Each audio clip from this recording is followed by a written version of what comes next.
Praise the Most High today, family. We say praise the highest today. It is another absolutely gorgeous day here in the Carolinas, family. And it's one we're so glad to see. So good to be in the land of the living, giving praise to the Most High. The highest Elohim there is, oh God, who sits high and looks low. Family, how many of us know that we have been mistaught a whole lot of what we call religion? We've been mistaught, misled. And how could we not? When the text says that Hasatan, who is the God of this world, little g of course, has blinded the eyes of those that won't see the glorious light of the Besorah, or the glorious light of the gospel, which means the good news. That's what Besorah means, the good news. But the text says that he has blinded the eyes. Now how has Hasatan blinded the eyes? He controls everything you see, from the media to the books, your entertainment, those who entertain you. You can look and see who owns all the music companies, the record labels. Yeah, they're Hasatan's children. The synagogue of Satan, like the text says in Revelations 2:9 and 3:9. They've those that say they are Jews and they are not, but they are of the household of Satan, the synagogue of Satan. And everybody know who we're talking about. It's no surprise. But we have been misled. And that's why, like the text says, hell has opened her doors wider, or extended her doors, however that text goes. And it's a sad song, because people are going there left and right, day and night. And we don't want that to be us. We want us to go in the other direction. And that's what we're speaking on today. And the name of our idea today is the crossover. You may be saying, Robert, what are you talking about with the crossover? The crossover into the promised land. And we're talking about more than just a physical crossover, but we are speaking on a physical crossover, which the Most High promised he would take his chosen people out of the land that we have been enslaved and in bondage to, enslaved and what the text says, oppressed for 400 years.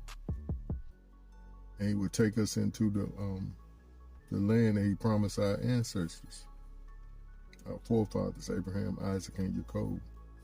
And we see that they had an original crossover with Moses coming out of Egypt and going into the promised land, but they didn't stay in the promised land. Why didn't they stay in the promised land, Robert?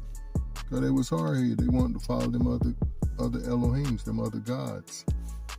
Just he promised Abraham that he didn't say there in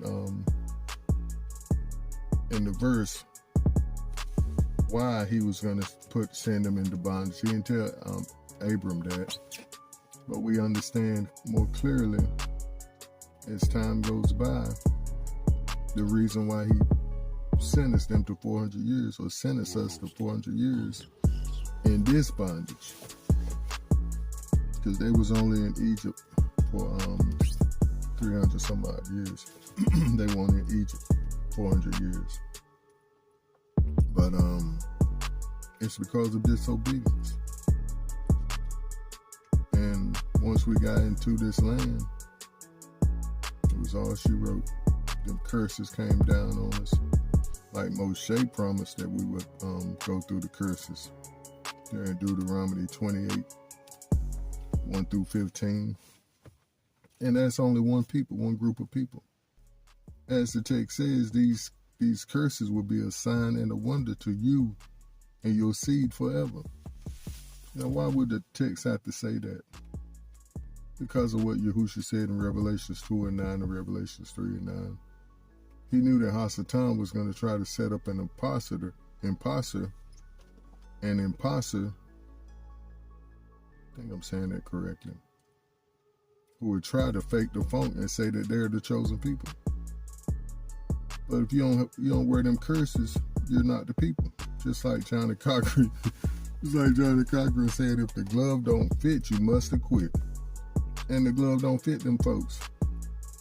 Read Deuteronomy 28, 1 through 15 in your own time and see who them curses are lined up with perfectly to a T. It's the descendants of the transatlantic slave trade. The Most High's chosen people.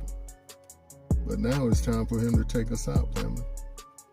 And those who are joining themselves to us as the wild olive branch, as Paul speaks of, who Paul said, don't boast because you've been grafted in, because of our disobedience was the only reason that you can get grafted in. We're not going into that today, but do know that the Most High does leave a door open for any man to come to him who believes, and to make this great crossover, the great escape, that we would say.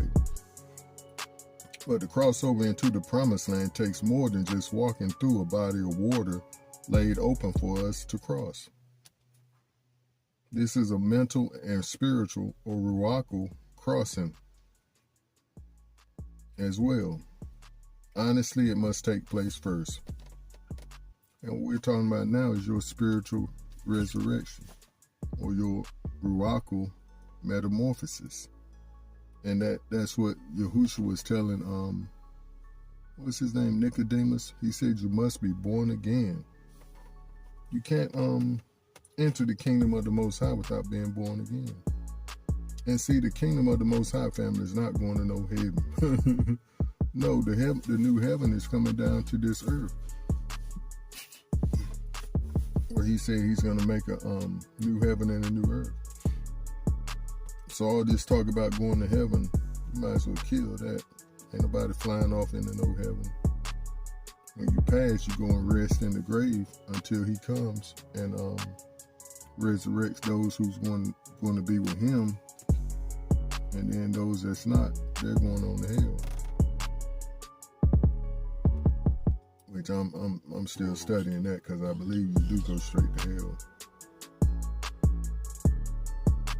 But we see our scripture of the day, which started this idea off in Psalms 143 and 10.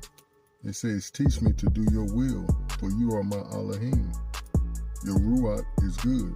Lead me in the land of uprightness. Lead me in the land of uprightness. Saying this will, let's back up. This will is the Most High's way of doing things. And it goes through his resume. You are my God, or my Elohim. Your Ruach is good. It's letting you know he's good. He's a good individual, and he only wants good for us. Lead me in the land of uprightness. Now, how is he going to lead us into the crossing over into the promised land, or into this ruachal, or spiritual metamorphosis? By teaching us his will, as the verse started off saying. And we see, as my notes, per my notes, the land or the kingdom is not only physical, but is ruachal, as we see in Colossians 1 and 13. As he has delivered us from the power of darkness and translated us into the kingdom of his dear Son.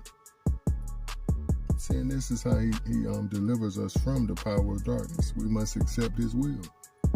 We must say, yes, sir, I accept the rules to your kingdom and the means for me to be ushered out of this darkness and into your kingdom, the kingdom of your dear Son.